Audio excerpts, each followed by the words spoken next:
start getting crazy, baby, chill. Don't medicate, just meditate. You waking up now, well, baby, you hella late. Educate, look at what's going on, let it resonate, accelerate. Find your inner hunger like you never ate. Agenda is to push the hate, separate and segregate. Don't celebrate quite yet, the storm is coming, Q, for heaven's sake. Violence that they demonstrate, instigate and penetrate. The values of our country and our God is what they desecrate. My fighters ain't no featherweight, pulling out the seams of the fabric that they fabricate. They feed us lies, manipulate, intimidate through fear and force, forcing us to sit and wait till we come together, congregate, and then we liberate. Praying that you give me strength to find some love amongst the hate, marching on these streets of blood. Welcome back to this Tim and Steve show. I am Tim Beard. Today I have Doug Ring. Good morning, Tim. How are you? I am good, actually. Nice. Spring is here, and a lot of things going on. Yeah, a lot of rain. Next week looks like rain all week, and I mean, yeah, the leaves are starting to pop, the grass is starting to turn green, but I have 2 softball games next week, so I'm like, I don't want rain. No. So we'll see. I like a mix of it, right? Let's have a day of rain. Let's have a couple days nice, and it looks like next week's going to be kind of rainy, but hopefully it'll change. Maybe it'll only rain in the morning. Yeah, that'll be all right. Because your game's in the afternoon? Yeah, 4 o'clock, so we'll get that window. That'd be all right. Yes. We had practice yesterday, and it's voluntary because it's vacation week for the kids. So some kids are going away, whatever. It's all good. I almost canceled it. I get down there, it starts to rain. I'm like, come on. And then it finally stopped, and it was nice. So, yeah, the field's really nice. It just got redone, so I like it. It's good. So Awesome.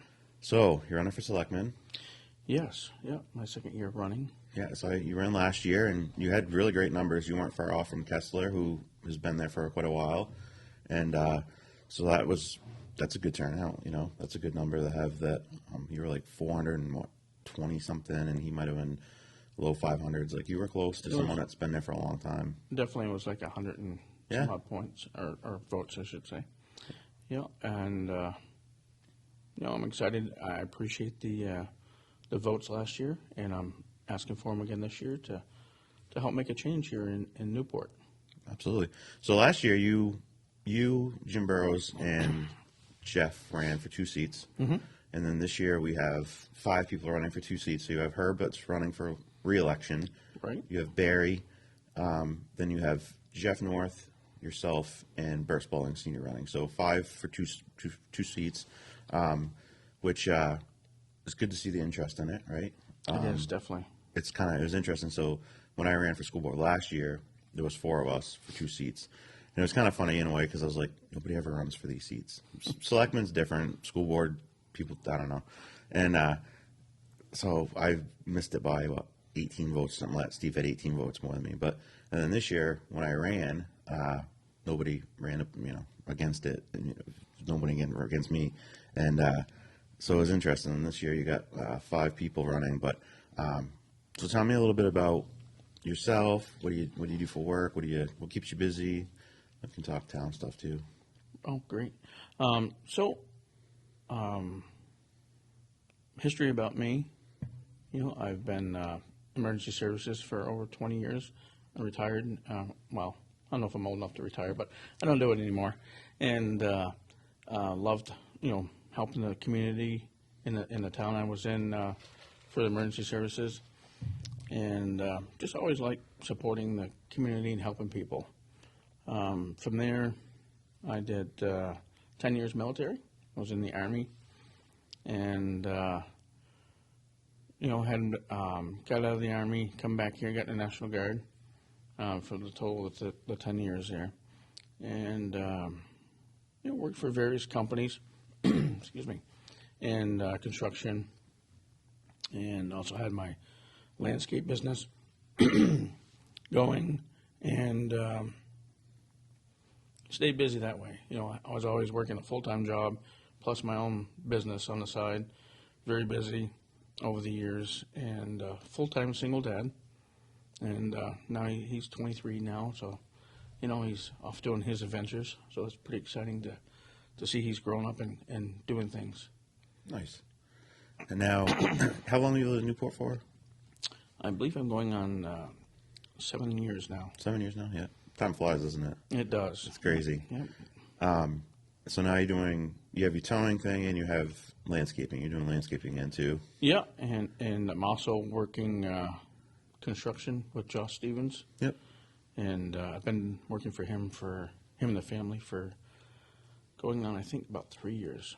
Yeah, it always amazes me that, you've worked for so many people, and obviously you've had good rapport with them because I'll see you driving a Patton's truck, hauling dirt or whatever you're doing, and then, some time will pass, and then I'll see you again, like, he's filling in for the day or whatever, you're always working, that's for sure. Yeah, I used to work for Corey Patton, and really good company, and he's got a lot of trucks I wish I had.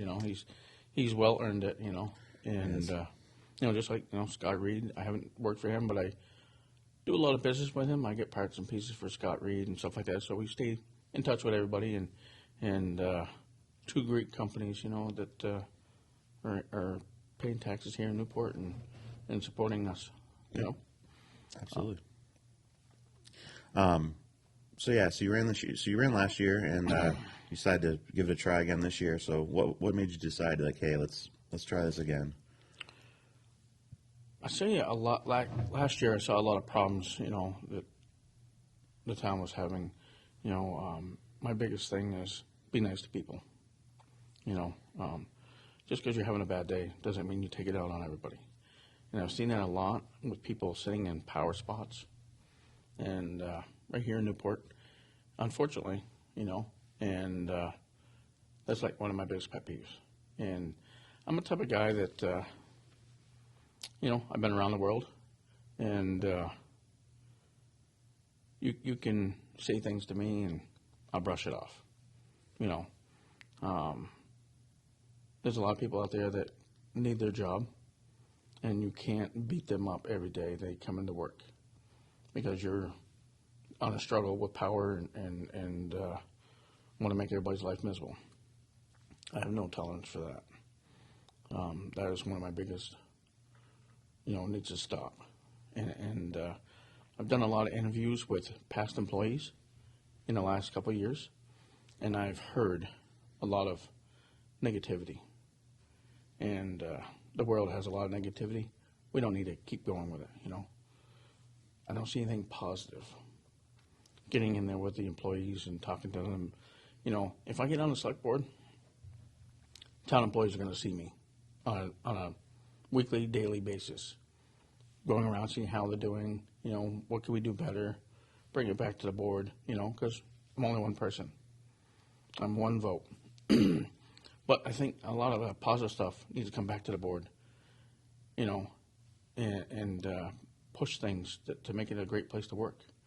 It's what I call a hostile environment right now. Yeah, everyone I talk to that it's the same thing. It's either left Newport or still works in Newport. It's the same thing. It's the same story. And what gets me recently is it's interesting because a year and a half ago, 2 years ago, the turmoil in town was with the school board and the select board. It just seemed to be working fine.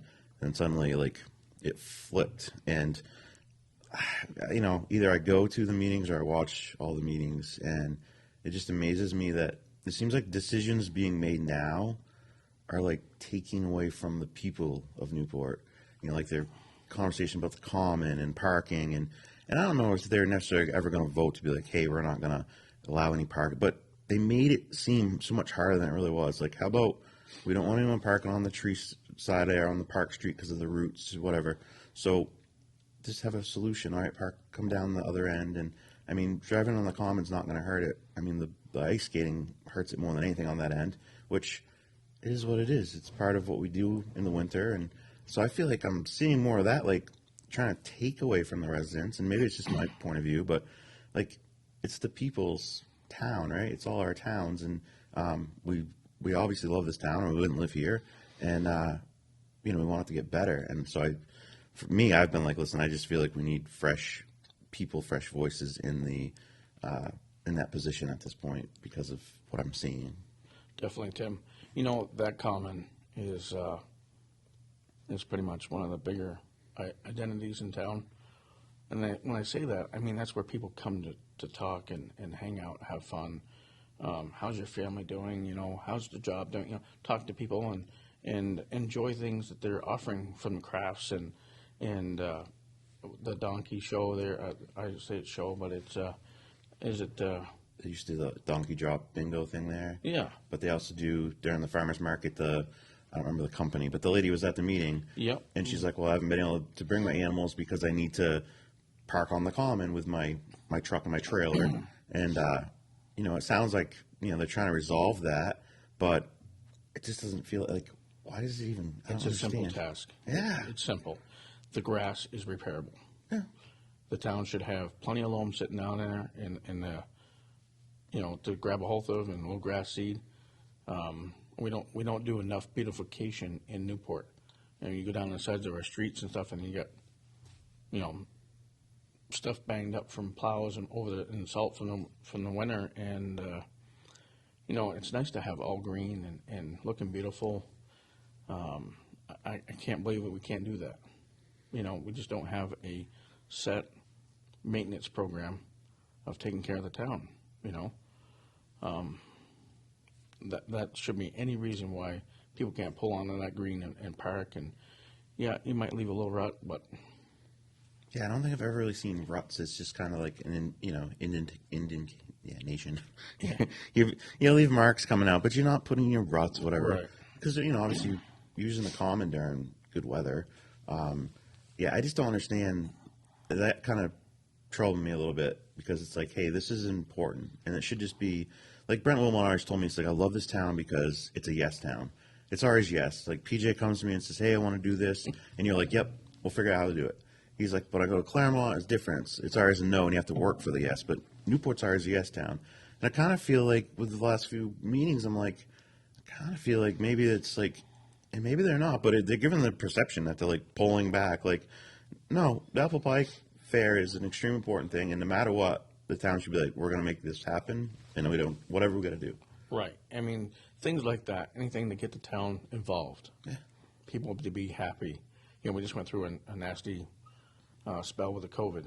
You know, shut everybody in their houses, and everybody's afraid to breathe the air. You know, we want people to get out and be happy and just enjoy life because life is way too short.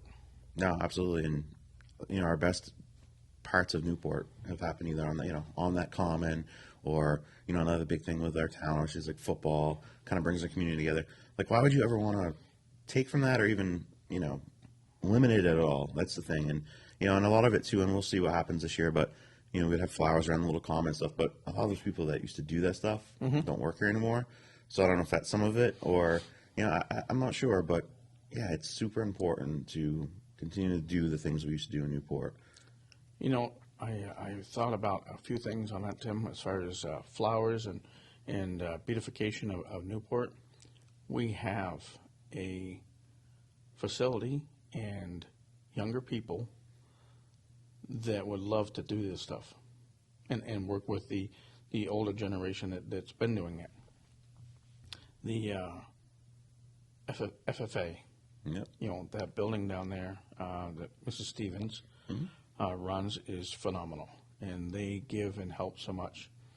I would love to, you know, find areas in the town that we could put flowers and little things like that, and if it costs a little bit of money, find some donations, and I'm sure her and her students would be glad to come up and help because it's a project they probably need to do. Yeah, she does some great things, and she has since I've been in school. She's always been, you know, one of those teachers that's had a big impact on people's lives, and yeah, it's definitely more of that working together. Like, you know, pick the phone up and be like, hey, you guys got any flowers? You know, or this spring, can you guys do a bunch of flowers so we can, you know, plant them around town, or Exactly. something like that. It's just important. That's It brings that younger generation into feeling that they're part of the community, right. you know, and when they go by it, they're proud of it. And, you know, if somebody's vandalizing something, which you don't usually see that, but once in a while, those students are going to be like, hey, I did that, you know. Take pride in something. And It does. It just starts it from way young and brings up through and very big on having that stuff like that happen.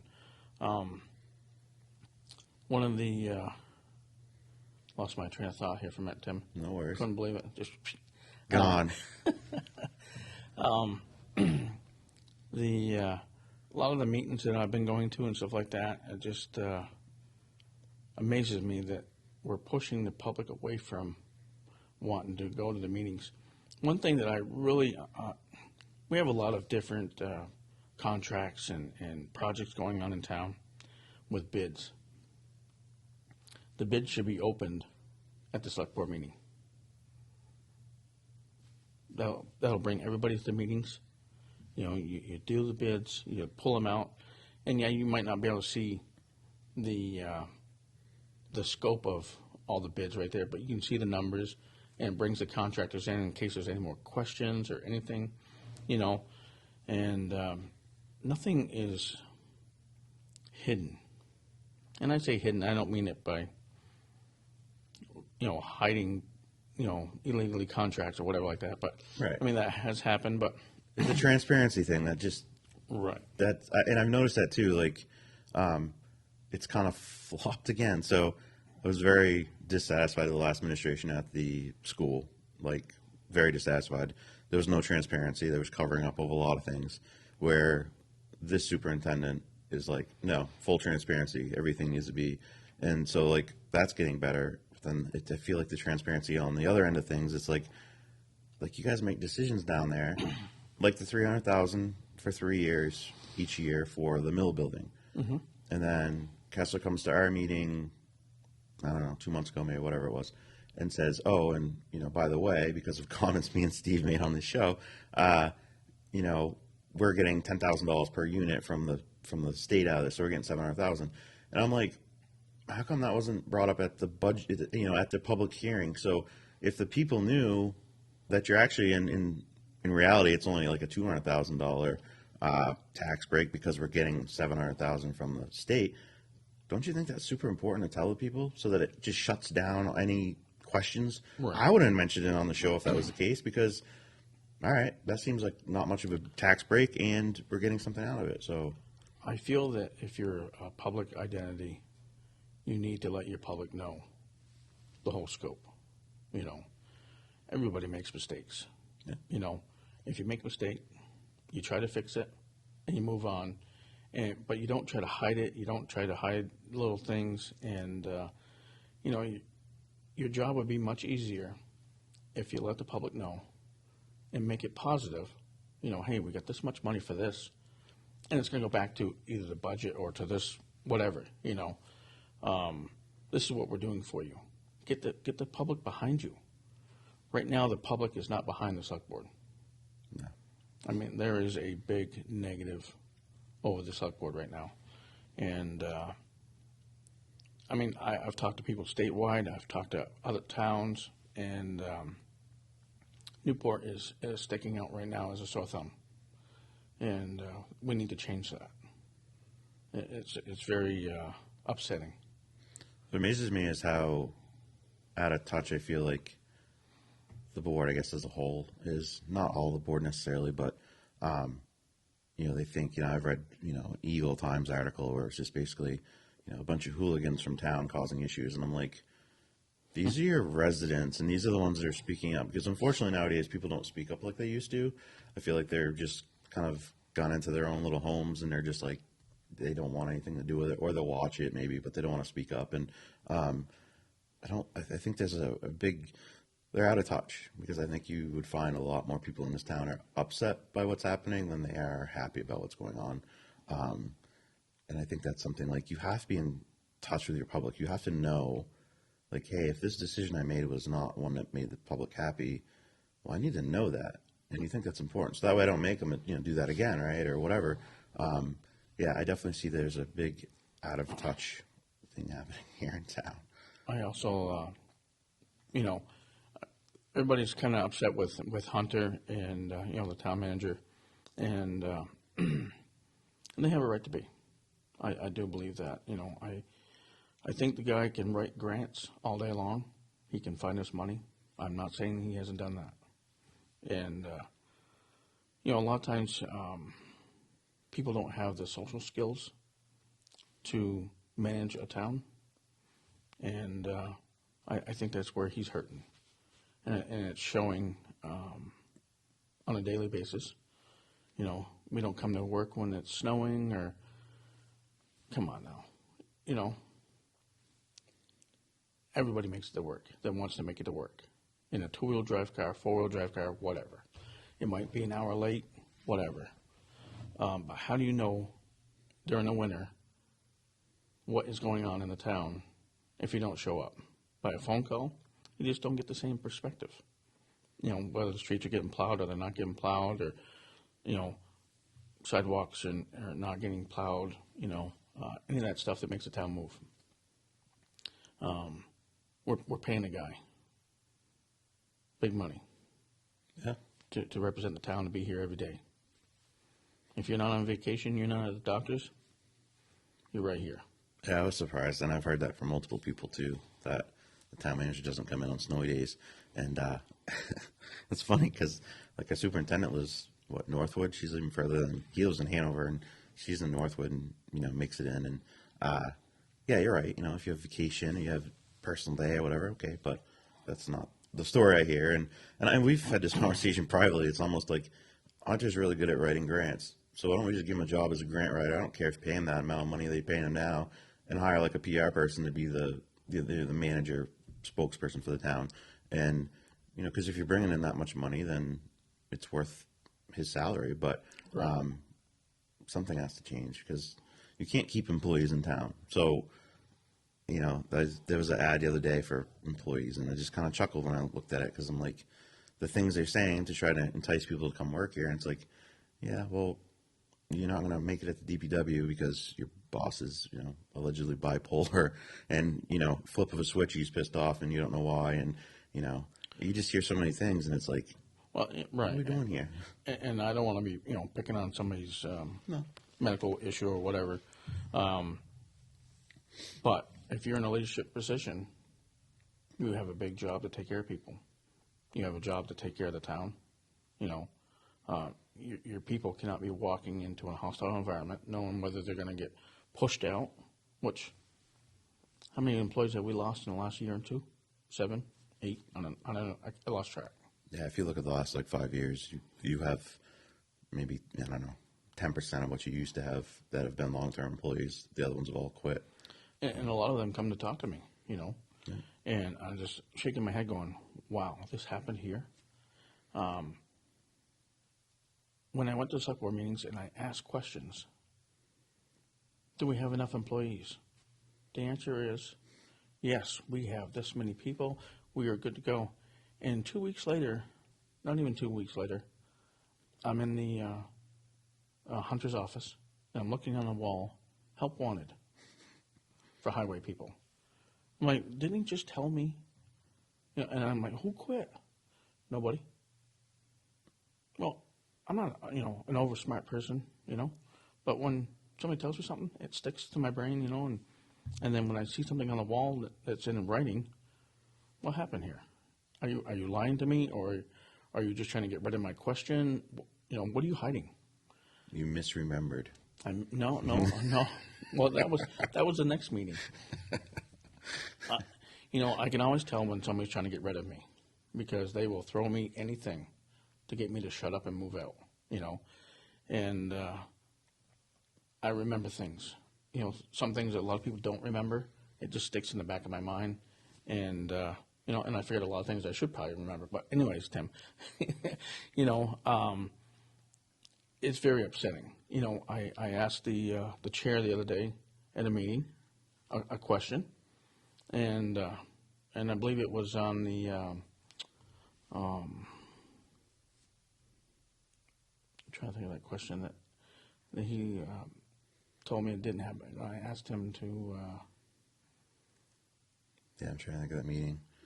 I'll have to look back at that, but They talked about the comment a lot, and you actually brought up a really good point that I didn't even think of myself when I was watching the meeting. I was like, so thank goodness for Biddy Irwin showing up and going through and researching the town reports, because in 1975 we voted that if the town wants to make any major changes to the common, it has to go before the legislative body, which is the town, for vote.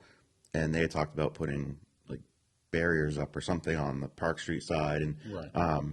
which luckily she's like, well, you can't because that's a major change in Haskell to vote, which thank God, because can you imagine what that would look like? But then you talked about, well, if you wanted to put curbing over there, you're gonna dig into those routes that you're trying to save, and I was like, oh, see, dog, that's a good point. Yeah, and they're already showing the routes, as Jim Burrows said that they were already showing. Yeah. I'm like, how far down do we have to dig here? Yeah, and I already knew the answer because I put curbing in Yeah, before. exactly. And Jim was right on spot. He's like, they're already showing, and yeah, that's not a good idea. So, yeah, it just seems like that the board is flip flopping back and forth as a whole. And I'm not pointing out anybody in Right. particular because I do think that the town's doing good by last year voting Jim Burrows. Mm-hmm. He's sticking up for a lot of things that are going on. And Barry, he's a good guy. I was a little upset, not really upset, but discouraged that he didn't come into play a lot quicker. But really good guy, good heart. I don't know the rest of the board that well. I just, if there's a vote coming down through, vote. Don't throw yourself in neutral. Nah, I got no vote on this one. I think the thing that just gets me the most is how long the whole debacle with Stevens went on for. Like publicly, it went on since I believe it was September 17th was that meeting, and then it's continued. And then even recently, it was still like waiting for a letter and all this stuff. And I don't know, if I was on that board, I would be flipping out, wanting to know what's happening. And yeah, okay, maybe they know stuff behind closed doors, but guess what? The public doesn't know it, so it looks like you're complacent. So I would be like, yeah, no, this isn't going to be some non-public crap. We're going to tell people what's going on because this is happening right in front of everyone's eyes. And Right. I can't imagine just the whole thing. Like the whole thing, I don't even get it. Between letters so you don't get a job on Sand Hill to freaking posting a bridge on Coon Brook Road that they had no right to post, to screw with Stevens, to $25,000 for a road opening permit. I'm like, are you kidding me? They paid $30,000 to pave the whole road. Just like things like that. And as a board member, I would be flipping out publicly. There's no way in hell you're going to do this to our residents. And especially Stevens, who does so much for the town. And a lot of people don't even know like how much extra stuff he just does at the school for no charge. He doesn't charge at all. Right. Just does it. Well, you look at Coonbrook Road, when they had the flood down there a couple of years ago. Yeah.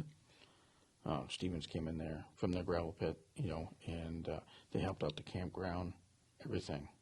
And I don't know if there was any, bidding or contract for that or whatever, but I believe they did it out of their own pocket just to make sure that the residents could get through that road. The road was wiped right out. Yeah. And while they said we're fixing it, they went in and they widened the road and made it a really nice road because it was overgrown, just not taken care of. And they did an awesome job down there. Most of the roads get muddy and whatever now. The spring was not bad.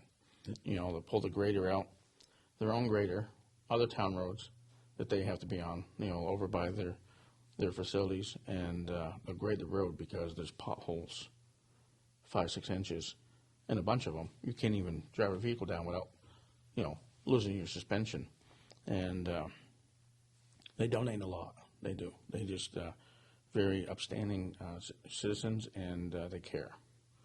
And I think that there's a lot of people around like that in town, but they're scared to come out because they're worried to get, beat up.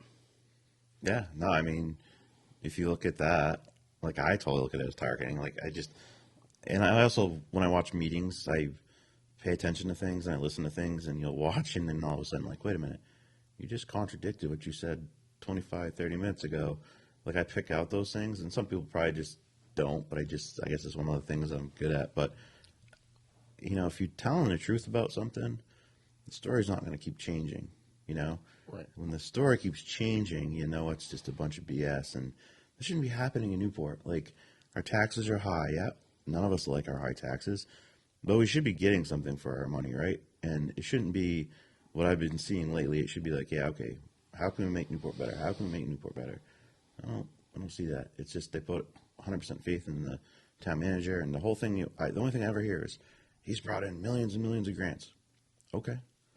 Great. We definitely need that. Yeah. That's nice. That's awesome. But what else? Just because we have those grants, though, there's always a back lash from them. You know what I'm saying? There's something there that you have to do this or you have to do that to get that grant. Yeah. Is it totally in our interest to take that grant? You know, it's always nice to have free money, but nothing in this world is free. Nope. You know, the whole situation with not answering the public, that bothers me. I just, you know, the board should have answered at the town meeting down at the high school when the questions were asked. What are you going to do with that building? What's the, you know, down at the DPW, what are you going to do with that building? And other questions, and they just didn't answer. Yeah. Nope. They knew exactly what they're going to do. You know, they have a plan.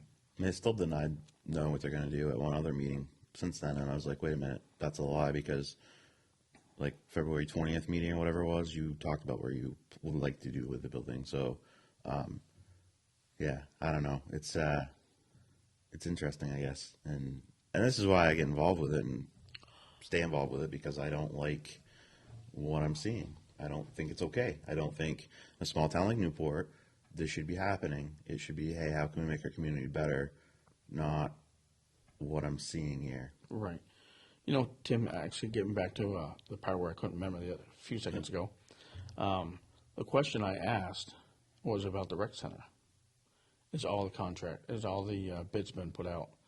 And the meeting before, I believe that the chair had said, all the bids are out. Well, all the bids weren't out. There was a timeline. There was 3 different stages of bids. You know, I did the I called some people. I did the homework and found out that only the contracts for architects was out. Or the bids, I should say, the bids for contracts was out. Another whole week or two, the excavation and all the other stuff was coming out. So it wasn't out yet. Why fluff the pillow? You know, come out and say, if you don't know it, you know, sorry, I don't know. I'll get to the public and let them know exactly. You know, Right. I mean, when the bids came out, it showed you exactly the dates and times, and you're only given 2 weeks for contractors to put a bid in. Yeah. And at the end of bid season. He showed me that, and I was blown away, because I'm like, it's impossible to do unless you spent your whole time of the next 2 weeks from the day it came out to, you know, for like HVAC, plumbing, all that. You can't, yeah, you could bid the parking lot for like paving in that period of time, sure. You just got to walk over, look at it, size it up, boom, done. But a majority of the important components, you're gonna need. It's gonna take more than 2 weeks to get all the pricing together. It's a big building. It's a big project. So yeah, I was kind of surprised by that. You know. And that's the thing I do. You know, I don't. It's not that I don't trust people. There's always a second way of looking at things, and maybe I didn't understand exactly what they're saying, so I needed to research the information myself. And that's what I think a board member needs to do. Yeah. You got 5 board members sitting there. You got 1 manager, and he's supposed to remember all that stuff. Not too many people can do that. Right. The board needs to do their own research. Ask questions of different things. You know, if I get on the select board, I'm going to be at the job sites. I've done numerous different things: paving, excavation, you know, drainage, you know, tree work, everything, you know. And I want to be there firsthand, seeing that our contractors that come into the town are doing a great job for the town. We're getting the best bang for our buck. And, you know, I think every board member should be doing that, you know, not just a one guy that don't show up to work. When excavation's going on in our backyard, you know, I know they got cameras there, but Yeah. Then the whole thing got brought up about, you know, the Opera House and that project in the back, and then someone was like, oh yeah, they don't have a permit, And I was, this was brought to my attention. This is not like I go looking for it. And then it was like, oh, they don't think they have to pay for it. And then so I 91A requested the bid stuff for it. And Paul said that typically, Paul Brown, the finance manager in town, said that typically we don't charge the fee for the permit for town work, which I was like, okay, if that's policy, then I don't care. As long as everyone is equally being treated that way, okay, I don't care. You still have to have the permit, though. So I'm kind of was like, well, why didn't you have the permit? It's a simple thing, very, very simple.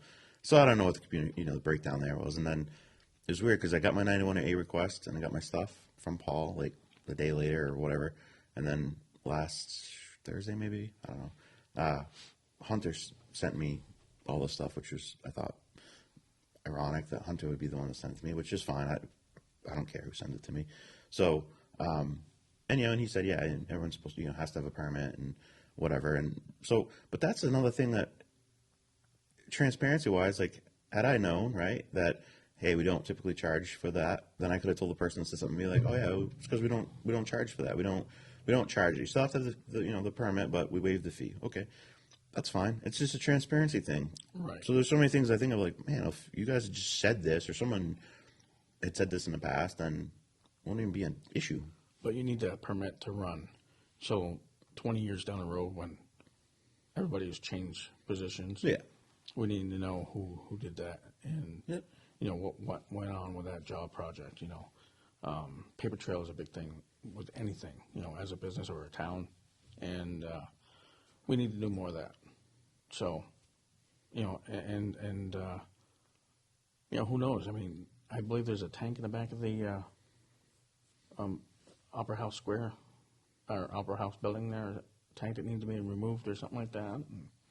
Yeah, I heard something about they found a tank that was buried in there they didn't know about. And so that's why you do all the paper trail, Right.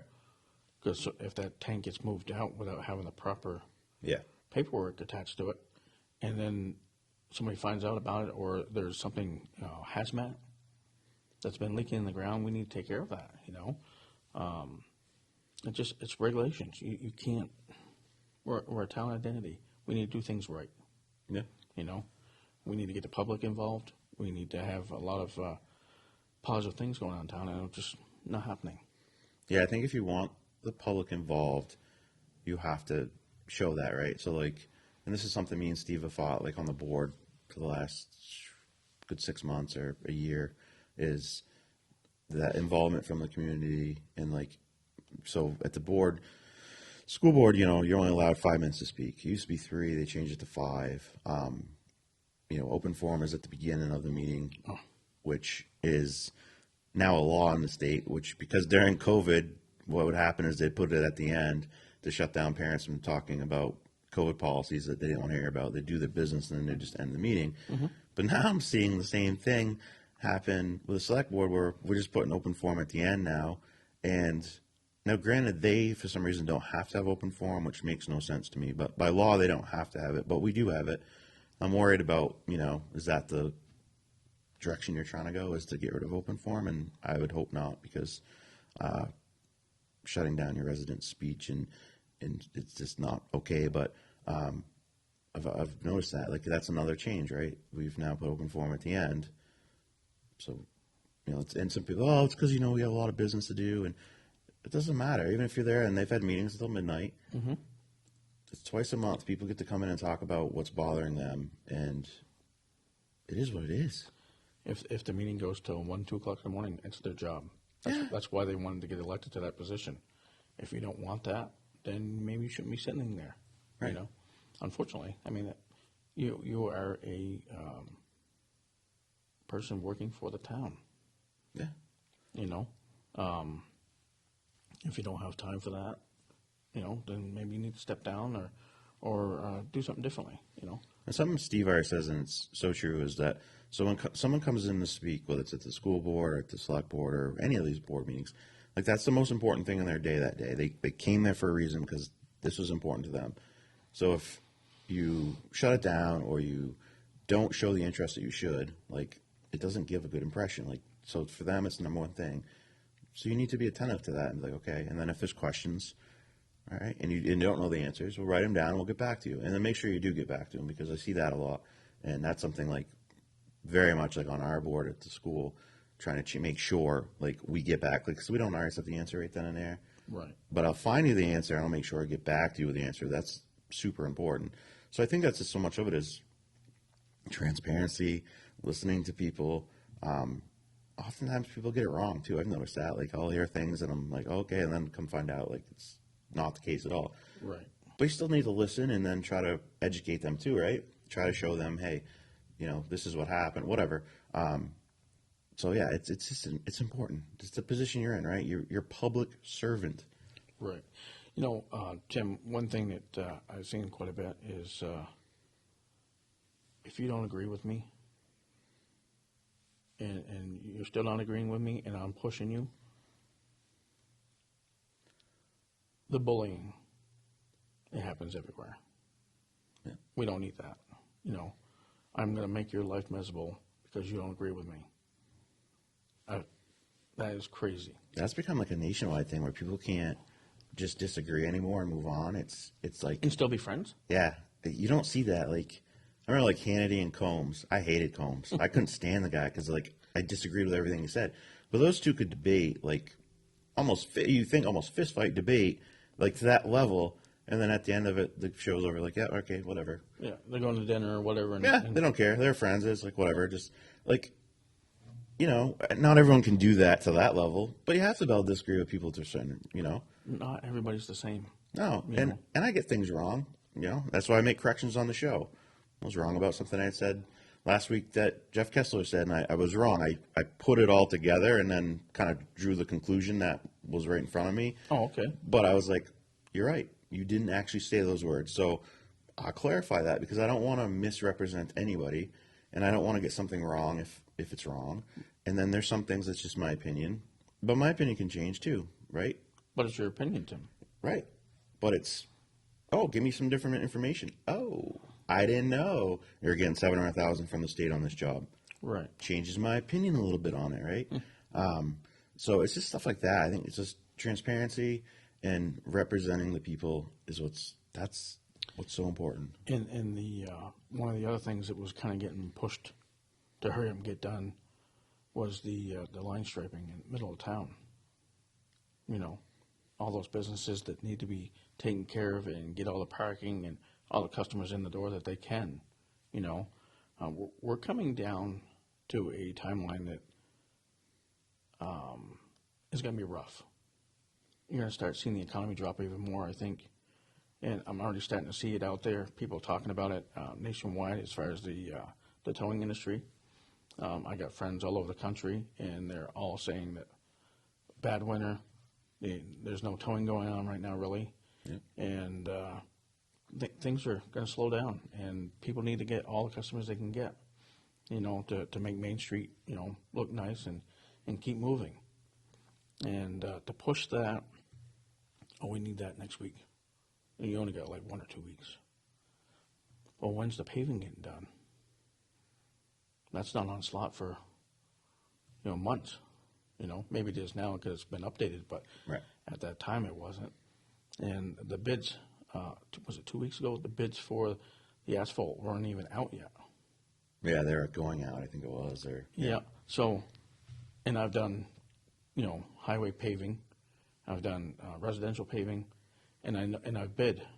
I worked for a company that I actually did the bidding for the asphalt, and it takes a long time. It just doesn't. Oh, we bid yesterday, and we're going to pave tomorrow. Right. Doesn't happen like that. So, Jeff North took the ball and ran with that, and with Barry on the select board, and I can't wait to see the proposal come up. They're putting a lot of time and hard work into that. Yeah, and that was the thing that got me too. Is like, and I said it right at the meeting. Like, you made the decision in 5 minutes on something like this that you should have said, okay, that's great. Now we gotta figure this out because we can't lose all these spots. Or said to the town or to the state guy right then and there, like, hey, we can't afford to lose that amount of spots. What can we do to change this? And because those renderings came still from the state, so Right. the state worked with them after the fact, and you know, and then was like, well, we got to hurry up because if we don't hurry up, they're gonna not pave this year. And I'm thinking, oh, I'm sure they're going to pave that this year, and it's not going to matter where the sidewalks are. They're just going to pave it. Yeah, maybe we'll have to cut in our own spots in the sidewalks, but is that really such a huge deal? But when you put it out to bid, you'd be like, okay, there's going to be 4 spots you have to cut in for sidewalks. It's not a huge thing. The paving company is not going to be confused by that bid. Like, No. It's not that complicated.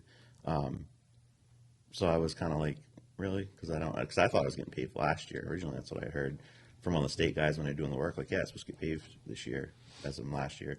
And no, I'm glad it's getting paved this year because our downtown's looking pretty rough. But It is. It's hard to make that one corner there. It's got a hole about the size of a Volkswagen. there's a hole down there right in front of the health center too that you have to like drive around because. Yes. Yeah, I think I hit it one day with my Mini Cooper. I'm pretty sure that's what screwed the tire up on it because like a week later I had to get a new tire because it had a big bulge in it. And I'm thinking, it could have very well been that one. And that's not a town issue. That's just a state issue. And But they're paving all they're going to that. pave all that right from, I guess, from Kellyville right up to the lights downtown, just past the Common or whatever. So that's great. That's good. Going to make the town look beautiful, Yeah. come right into shape, and people are going to be happy to not weaving around, dodging potholes. And I know. I keep looking at my road. I'm like, wow, when's that ever going to get paved? It's on a schedule, I think, but it's like, it's out there. Your road is very, and Barry lives out there too, right? Barry does. He does. And I've been out there quite a few times rescuing some trucks, and wasn't sure my tow truck was going to get through that road. The mud was like 1.5 feet deep, and I'm like, wow, could use some stone out here, If we don't have the budget to pave it right now, let's put the foundation in the road, So when we're ready to pave it, a little bit at a time. That's another thing, Tim. I've asked a couple times, what is the town's plan for fixing water lines, sewer lines, roads? Where's the timeline? Do we have it? It should be posted at the select board's office. Hey, we're working on Main Street, or just saying Main Street. Whatever, exactly. This year, and we're spending this much money. All right, so the residents know that we're moving forward and fixing what needs to be done. We need to fix the water pipes and the sewer first before we pave this. We don't want to do like we did the Bradford, or not the Bradford Road, but the joins to the Bradford Road. He just paved it last year. Maple Street, Maple skin coated, right. yeah. And it looks nice, but there's a lot of infrastructure underneath there that. Yeah, that was one that the road was so bad because I had this conversation with him, and he got piked to pave it for like $30,000. It's a skim coat. Obviously, it's smooth now, but because in a couple of years, supposedly, we were going to do a infrastructure change up there. Right. However, I think that's on pause now because I think we had the funding for like the water part maybe, but not the sewer. And obviously, as you got to do it together. Probably gonna have to do some side. Have to do it all together. And that's the biggest thing. I'll say this, and this isn't necessarily against Hunter or any of the board members or anything, but this town in general has not had a good plan in place for that stuff forever. Because everyone's like, oh, the water line down Unity Road is 100 years old. Well, that's ridiculous because I came from the sewer and drain business. I still work in that business, and I go to Springfield, Vermont, and like, oh, yep, they're doing these streets this year, or they're doing Windsor, whatever. So you're seeing change. You go to Claremont, oh yeah, they're doing this section. They have a plan, right? So every year maybe they tackle a little bit. Well, Newport's not been doing that, so that's why you're getting a bill for a $28 million sewer treatment plant. Now, granted, that's a whole project, but when's the last time like all the lines on Main Street? Oh, that's a perfect example. We're going to be paving. The state's paving Main Street. Yeah. Why didn't we replace those lines through there? That's crazy. It's We're putting the cart way before the horse here. yeah, and I get it. Maybe the state's like, yeah, we're going to pave it, and okay. But there's other streets that we could, like, I don't know. I just feel like, all right, we're getting all this money coming in, right? All these grants are coming in. Why don't we tackle, like, 1,000 feet of water line this year or sewer or, like, those are the projects that should be discussed. Do we have a plan to start at the beginning, up where we're getting our water supply? Yeah. And every so many years work our way down through that road. Right. So they made it all sound like, oh, we had to shut down Ruger because of the water line. Unfortunately, we did have to shut down Ruger to fix things, and that was very discouraging. That happens. when you have older pipes and stuff like that, any kind of different emergencies or whatever. Putting this new water line, this new well in, is not going to help not shutting down Ruger. And they made it sound like it was. That is not the case. We still got old lines in the ground. Just because we put a new facility, and however many, millions the facility is, how are we getting the pipe? How are we getting the water line here? We got to put pipe in the ground? I didn't see a number for that, if it was part of the whole project. Yeah, it was. Just tap on. It was kind of missold. Some of it, too, is just, I don't know. I feel like I could sell this better than you guys can on some things because, see, I support that well, 100%. Definitely. It's all about $500,000 funded. So, and at some point, we definitely need to have another water source, and this one supposedly is, like, really, really, really good. I've talked to many people, like, supposedly the water there is insanely good. So, great. Let's do this. Let's, as a town, let's vote. It's $500,000. $3 million of it's already been funded. Great. But what's next? Next year, then, okay, we're going to, like, there has to be a plan. Yeah, you're right. Ruger had to shut down, and that's not good, and we don't want that. But you have no plan to fix that. Mm-hmm. New sewer treatment plant, not going to fix that. This well, not going to fix that. We need them, yes. But where's the plan for fixing this other stuff? And I'm sure there's some plan somewhere a little bit, right? But there is not I've not seen or heard of an infrastructure upgrade. Right. This is a 20-year plan. This is a 10-year plan. Boom, boom, boom. And why don't we have money set aside in capital reserve so we don't beat up on the taxpayer? We're gonna bump your taxes up another whatever every year. We know that there's going to be problems. Get that money, so we don't have to take a big chunk out of the public's wallet. There's absolutely no reason why you don't.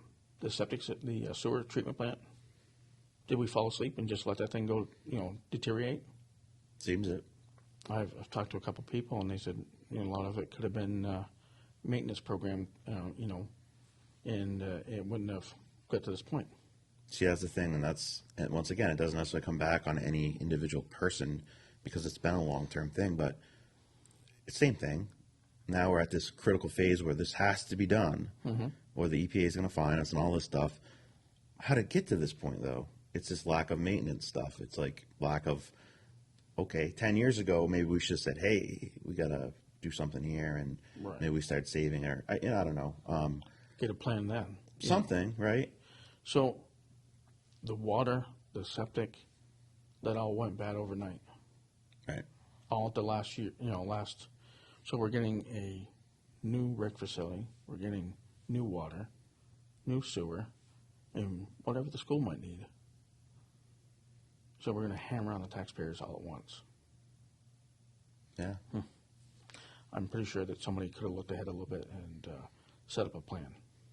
Yeah, and if we haven't been, now's the time to get on this, right? And start, maybe we do a couple hundred feet of Main Street next year or something. Like, you have to start somewhere. Right.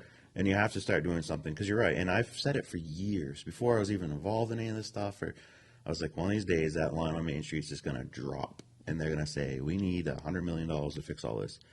And that is really the path we're on if we don't start really planning this stuff out and trying to improve, because everything is old infrastructure.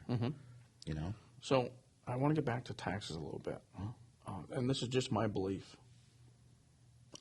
I'm on the water system here in town and the sewer, and I pay my water and sewer. And I don't believe in paying for something I don't need.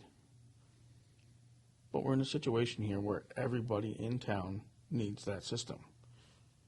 You go to the pizza places, your kids go to school. We all need that. So water and sewer should be part of the regular tax bill. That's just my opinion. We need to, spread it out a little bit. There's no way that a few residents on the system is going to pay for that much money.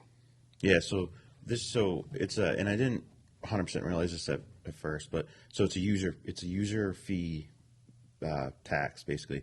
So you're on the system, so you pay into the system. But when we need a new sewer treatment plant, you and 40% of the town, I would roughly guess, is responsible for that $10 million bond they're trying to get. Right. Which Now I get it. I can go both ways with it, right? Because I have septic myself, and no one helped me pay to put that system in. And if I need a new system, it's 25 grand. Nobody's going to be like, "Hey, we're going to help you out." However, I do believe that a $10 million bond like that with a small amount of people, you're going to price it so much that like you're going to have people who can't afford, like they just can't afford it. Like it's too, your rates are going to be, tripled or whatever. So my feeling with it is, okay, we pass it this year. Next year's on a warrant article is we should take that and say, okay, now what can we do to help ease the burden on these people? I mean, I would be totally open for like, all right, let's take half of that bond amount and put on the whole tax base, and maybe the other half is just on the sewer base, so that it breaks it up. Or can we find some other grants that are maybe coming out next year? I don't know, Exactly.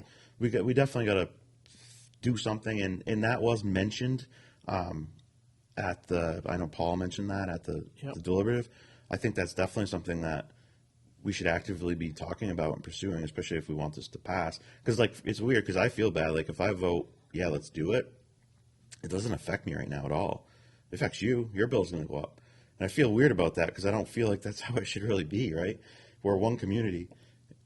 It's a huge infrastructure thing. Now, like water and sewer pipes in town, when we replace those, like, does that come out of just a sewer fee?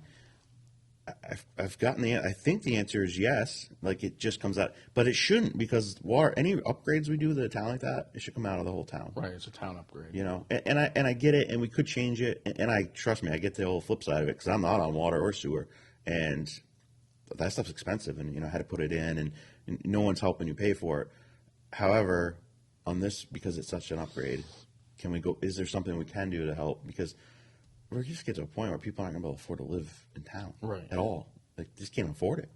Tim, when you get your septic pumped, it goes back to the town, and you pay a fee. Yeah. Just like I pay a fee every month for sewer or whatever. But you're still paying on the same system that I'm paying on the same system. Drastically less too.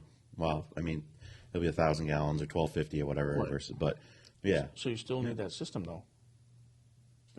So it is a town identity that we need. And I don't want to push the burden on anybody, but I think, like you said, we need to really research this and see what the other towns are doing around, and talk to some people at the state and see where we can get some money. Yeah, it's tough. I mean, and I think it's like 18 million in grants for it, and then they had to come up with 10, I think it was, which is great. Obviously, like if Hunter wasn't getting grants, it'd be here. It's 28 million, which that would never happen. We would never be able to afford that at all, and we can barely afford the 10. So it sounds like it's like 2 years before any of this would actually start to pay back. So if it passes next month, this is definitely something that we need to revisit after, hopefully it passes, and then how can we help these people out? Because we're one community, but 40% roughly is getting the burden of that whole thing. When you're right, the school uses it, the every business in town uses it. Sure, they pay a fee to be on it, but it is an infrastructure thing that benefits the town. So we got to find a way to somehow make it so people can afford it. Right. It's just, and we get back to the same thing again. We knew what was happening. We knew what was going to happen. Nothing lasts forever. Why people that have been sitting in their positions in this town for 10, 15, 20 years, why hasn't this come out? Why haven't we done the work for the public to make this at ease for them? We need to be thinking ahead all the time. Just because we got a new project doesn't mean we can kick our feet up on the table and relax. There's something else coming down the pipe. Right. So that's definitely something that we need a list of, okay, what's, like my road, I've been told it's on a list, and I think it was like 2028, which I'm like, how the hell is that road ever going to make it that long? It's crap now. You honestly should just take the asphalt up and grade it. It would be better, because you could grade a dirt road. Right. The asphalt, it's horrible. It's crazy, but yeah, I don't know. All right, so we'll wrap up here, but tell us, so, just your last little pitch to the voter, like, hey, why should I vote for Doug Ring? I believe that I'm going to fight for the taxpayers, Tim. I'm going to do everything I can to make sure they're getting the right product. You know what I'm saying? They everything that they're voting for and everything that they're spending their taxes on, they're getting what they need. You know, stop the bullying. You know, get rid of that. Make this town a nice place to work. You know, get people involved. Make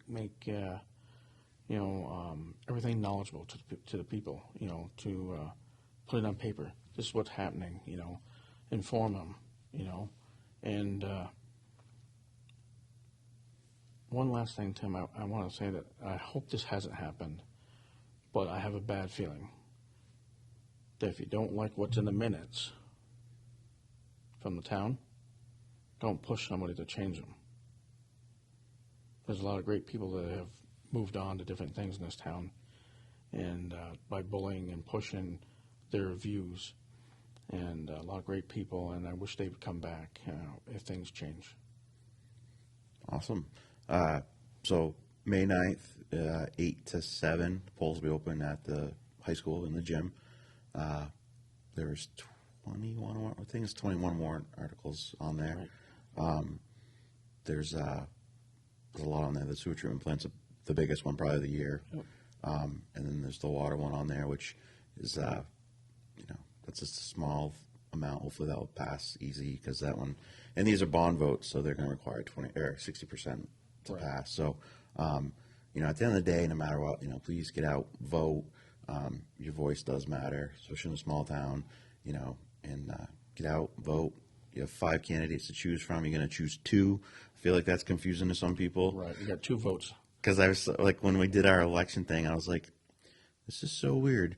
Like Virginia Irwin, who was the only one on for the moderator, so she didn't get, I think we had like, whatever it was, I don't remember now how many people voted, but, she's like 75 votes less than what, she could have gotten. You think she would have got 100% because, well, there's no one else to run against, whatever. So it was interesting that, so I feel like sometimes there's confusion, like, yes, so you vote for 2. There's 2 openings. You're going to vote for 2 people when you vote on the 9th, so. And the other thing, Tim, is I'm going to be there all day. Perfect. I might stop for a second and get a bite to eat or something like that. But Sure. I'll be down there at the polls all day. Walk up to me, ask questions. Tell me your concerns. You see me out and around town in my pickup sitting, doing a little campaigning. Come to me. Talk to me, I want to hear what the public has to say.